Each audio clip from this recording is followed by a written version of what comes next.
The day my husband died, I inherited a fortune, a corporation, and a sealed envelope that would destroy everything I thought I knew about my marriage. I was standing in the marble foyer of our Manhattan penthouse, surrounded by lawyers and executives and the hollow echo of grief, when Harrison Kane, the family attorney, a man who had served my husband for 40 years, pressed the envelope into my hands. This was his final instruction, Harrison said, his voice trembling with something that might have been sorrow or might have been fear. He wanted you to have this. He said you would know what to do with it. I opened the envelope that night, alone in the bedroom I had shared with Elena Sterling for 15 years.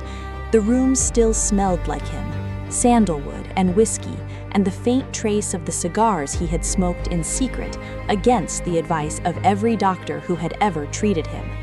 Inside the envelope was a single item, a USB drive. I inserted it into my laptop, my hands shaking, my heart pounding with a dread I couldn't explain. The video began to play. It was Julian, sitting in his study, the same study where he had spent countless nights working on deals that had made us billionaires. He looked older than I remembered, his face lined with exhaustion, his eyes hollow with a guilt that seemed to consume him. "Elena," he said, his voice barely a whisper, "if you're watching this, I'm dead, and I need you to know the truth about our marriage, the truth about your father, the truth about everything." I felt the world tilt beneath me. My father had died years ago, a heart attack that had been ruled natural, but Julian's words suggested something else, something darker. "Your father didn't die of a heart attack, Elena. I killed him. I killed him because he was going to destroy us. He was going to expose the crimes that built this empire. He was going to take everything from us. So I stopped him, and I've been living with that guilt ever since." The video continued, each word a knife in my chest. Julian confessed to murder, to fraud, to a lifetime of lies. He confessed that our marriage had been a calculated move, a way to secure my father's fortune and neutralize his enemies. He confessed that he had never loved me. He had used me, manipulated me. And now, from beyond the grave, he was giving me the power to destroy him. But the confession didn't admit who died. It didn't admit who was the victim and who was the killer. It admitted something far more devastating, that our entire marriage had been a long-term psychological experiment designed to test the limits of human manipulation. I was not a wife, I was a subject, and my husband had been the architect of my destruction. The days that followed were a blur of shock and rage. I couldn't eat, I couldn't sleep, I couldn't look at the world without seeing the ghost of the man who had betrayed me. I had loved Julian with all my heart. I had given him everything, my youth, my loyalty, my trust, and he had repaid me by treating my life as a laboratory experiment. I needed answers. I needed to understand the full scope of the conspiracy. I hired a private investigator, a woman named Sarah Bennett, who had a reputation for uncovering the truth in cases that had been buried for decades. Sarah was tough, relentless, and she had her own reasons for hating my husband. Her father had been one of Julian's victims, a business partner who had been ruined and driven to suicide. "Your husband was a monster," Sarah told me on our first meeting, "but you already know that. What you don't know is how deep the monster goes. He didn't just kill your father, he killed dozens of people. He destroyed entire families, and he did it all while pretending to be a saint." I felt my blood run cold. "How do you know all this?" Sarah's eyes were cold.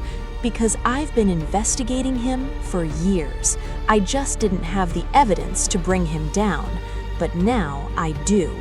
You have the confession, and with that, we can destroy everything he built." I stared at the USB drive, the weight of its contents pressing down on me. I had the power to destroy Julian's legacy. I had the power to expose the truth. But I also had the power to protect the empire, to preserve the fortune, to honor the man I had loved, even if that love had been a lie. The choice was mine, and I didn't know which path to take. I spent weeks wrestling with my decision. I met with the board, with the lawyers, with the shareholders. They all wanted the same thing, for me to bury the confession and move on. They didn't care about the truth, they cared about the money. But I couldn't bury it. I couldn't pretend that Julian had been the man I thought he was. I needed to understand why he had done it, why he had killed my father, why he had manipulated me, why he had turned our marriage into a psychological experiment. I found the answers in a hidden room in Julian's study, a space that had been sealed behind a false wall. The room was filled with files, hundreds of them, each one documenting a different experiment. Julian had been a psychologist before he became a businessman. He had used his wealth and power to conduct research on human behavior, research that had been funded by the very empire he had built. I was not his only subject. He had experimented on dozens of people, employees, rivals, even members of his own family. He had manipulated them, controlled them, and recorded their reactions. And he had done it all in the name of science. The files were testament to his cruelty, but they also revealed something unexpected, a glimmer of regret. In one of the files, written in his own hand, Julian had confessed that he had fallen in love with me, not as a subject, as a person. He had started the experiment with the intention of destroying me, but somewhere along the way he had lost control of his own emotions. He had fallen in love with his victim, and that love had become the greatest torment of his life. I read the confession with tears streaming down my face.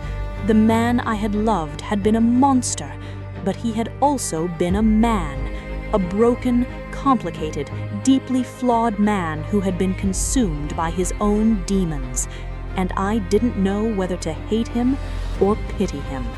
I decided to go public. I couldn't keep the secret any longer. The confession, the files, the evidence, it all had to be exposed. I held a press conference in the lobby of the Sterling Tower, surrounded by journalists and cameras and the weight of the world. I told them everything. I told them about the murder, the experiments, the lies. I told them that my marriage had been a psychological experiment. I told them that the empire was built on a foundation of blood and cruelty. The world was shocked. The empire crumbled. The board was indicted. Julian's legacy was destroyed. But I didn't feel vindicated. I felt hollow, because in exposing the truth, I had also exposed myself. I had been a victim, a pawn, a fool who had loved a monster, and I didn't know how to live with that. Sarah was there, standing in the back of the room, her face unreadable. "You did the right thing," she said later, "but it doesn't feel like it, does it?" I shook my head. "It feels like I've destroyed myself." Sarah's eyes softened. "You haven't destroyed yourself. You've freed yourself. It will take time, but you'll heal." I wanted to believe her. I wanted to believe that there was a future beyond the wreckage of my past, but I wasn't sure. I wasn't sure of anything anymore. The weeks that followed were the hardest of my life. I was vilified by the press, ostracized by the social circles that had once welcomed me, and haunted by the ghost of the man I had loved. But I was also free, free from the lies, free from the manipulation, free from the weight of Julian's control. I started therapy. I started writing. I started to rebuild my life from the ashes of the empire. And in the process, I discovered something unexpected. I was not a victim. I was a survivor. I had been manipulated and controlled, but I had also been loved. Julian's love had been twisted and destructive, but it had been real. And that love, however flawed, had given me the strength to survive. I found a letter in Julian's study, buried beneath the files. It was written on the night before he died, a final confession that he had never intended to send. Elena, I know you'll hate me when you find out the truth. I know you'll never forgive me, but I want you to know that I loved you, not as an experiment, not as a subject, as a person. I loved you more than I have ever loved anyone, and I am sorry. I am so sorry for everything I did to you. I hope you can find it in your heart to forgive me, not because I deserve it, because you deserve peace. I read the letter 100 times, each time feeling the weight of his words. He had been a monster, but he had also been a man who had tried, in his own broken way, to love. And I realized that the revenge I had sought was not against Julian. It was against the idea that love and cruelty could coexist. But they could, they had, and I had to make peace with that. I sold the remaining assets of the Sterling Empire and donated the proceeds to mental health organizations, to victims of psychological abuse, to the causes that Julian had destroyed. I built a new life, a life that was entirely my own. I never remarried. I never had children. I spent my days writing, traveling, and trying to understand the complexity of the human heart. The confession became my compass, not as a weapon, as a reminder that the truth is always more complicated than it seems, a reminder that love and cruelty can exist in the same soul, a reminder that forgiveness is not about the other person, it's about freeing yourself. I forgave Julian, not because he deserved it, because I deserved peace, and in forgiving him, I finally found the peace that had eluded me for so long. The world never forgot the story of Elena Sterling, the wife who had inherited a killer's confession, but I became something more than a cautionary tale. I became a symbol of resilience, a symbol of hope, a symbol of the power of truth. I wrote a book about my experiences, a memoir that became a bestseller. I traveled the world, speaking to audiences about the dangers of manipulation and the importance of self-worth. I became an advocate for victims of psychological abuse, a voice for those who had been silenced by their own fear. And in doing so, I found a purpose that transcended the pain of my past. The revenge was not against Julian. It was against the silence that had consumed my life. And in breaking that silence, I had found my voice, a voice that would never be silenced again. The final twist came years later when I received a letter from a lawyer I had never met. He claimed to represent Julian's final wishes. The letter was brief, barely a paragraph. Elena, if you're reading this, you've already done what I could never do. You've broken the cycle. You've built something new. I am proud of you, not because you destroyed me, because you saved yourself. I was wrong about you. I was wrong about everything. Thank you for forgiving me. Thank you for letting me go. I love you. I always have, and I always will. I read the letter with tears streaming down my face. Julian had been a monster, but he had also been a man who had loved me in his own broken way.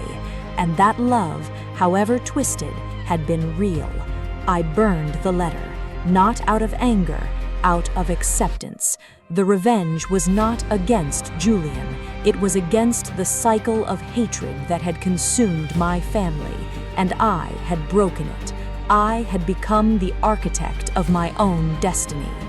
The story of Elena Sterling became a legend, a cautionary tale about the cost of secrets and the power of truth. But for me, it was something simpler, a beginning I had never thought I deserved, and a future I would build with my own hands, one truth at a time. The empire was gone, the fortune was gone, the family was gone, but I was still here. And that, in the end, was the most powerful revenge of all. I had survived, I had thrived, I had become the person I was always meant to be. Years later, I stood in front of the Sterling Tower, the monument to Julian's ambition. It was empty now, a shell of its former self, but I didn't feel sadness, I felt peace, because I had finally let go of the past. I had finally accepted the complexity of the man I had loved. I had finally forgiven myself for being a victim. The revenge was not about destruction, it was about redemption, and in redeeming myself, I had redeemed us both. I never spoke of Julian again. I never spoke of the confession. I let the past fade into the shadows, where it belonged. But I never forgot, and I never stopped learning. The wife who inherited a killer's confession had become the woman who had inherited the truth, and the truth, as she had finally learned, is the only inheritance that truly matters. The story ends where it began, in the marble foyer of the Manhattan penthouse, surrounded by lawyers and executives and the hollow echo of grief. But this time, the grief is not for Julian. It is for the woman I used to be, the woman who had been manipulated, controlled, and destroyed, the woman who had risen from the ashes to become something new, something stronger, something free. The revenge was complete, not because Julian was punished, because I was saved. And in saving myself, I had become the hero of my own story. The wife who inherited a killer's confession had inherited something far more valuable, the power to choose her own destiny, and she had chosen wisely.